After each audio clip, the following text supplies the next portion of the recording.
Tollywood anchor, నటి అనసూయ భరద్వాజ్ తరచుగా ఏదో ఒక వివాదంతో వార్తల్లో ఉంటూ రచ్చ చేస్తూ ఉంటుంది.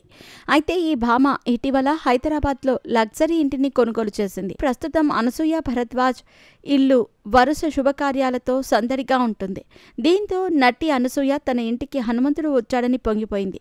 ఈ క్రమంలో ఆనందంతో హనుమంతుడి ప్రతిరూపం ఉన్న ఫోటోల్ని సైతం పంచుకుంది. అయితే ప్రస్తుతం అనసూయ భరద్వాజ్ ఇలా వరుస శుభకార్యాలతో సందడి చేస్తూ ఉంది. అనసూయ భరద్వాజ్ కొత్త ఇల్లు ఇనాగ్రేషన్ కార్యక్రమం ఎంతో గ్రాండ్గా జరిగింది.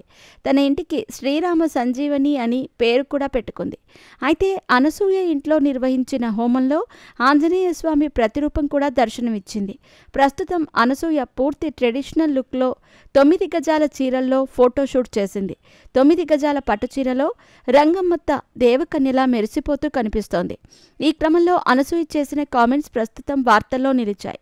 అనసూయ ఏది మాట్లాడినా కొన్నిసార్లు చాలా బోల్డ్గాను, డబుల్ మీనింగ్ వచ్చేలా మాట్లాడతారని కొంతమంది చెబుతూ ఉంటారు.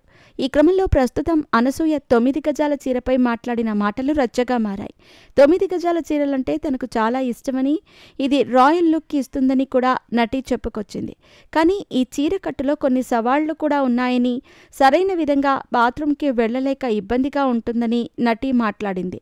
చాలాసార్లు ఈ చీరతో నేచర్ కాల్కి వెళితే బాత్రూంలో నరకంగా ఉంటుందని అనసూయ కామెంట్స్ చేసింది. అయితే ఫైర్ బ్రాండ్ అనసూయ ఏదైనా నిర్మోహమాటంగా ఉన్న విషయం చెప్పేస్తుందని అందరికీ తెలిసిన విషయమే. తాజాగా అనసూయ తనకు 9 గజాల చీరను ఇష్టమే అని చెబుతూ కేవలం వాష్రూంలోని ఇబ్బందుల వల్ల ఇతర దుస్తులకు ప్రయారిటీ ఇస్తానని మాట్లాడింది. ఈ క్రమంలో అనసూయ డేర్నెస్, ప్రొఫెషనలిజానికి నెటిజన్లు ప్రశంసలు కురిపిస్తున్నారు.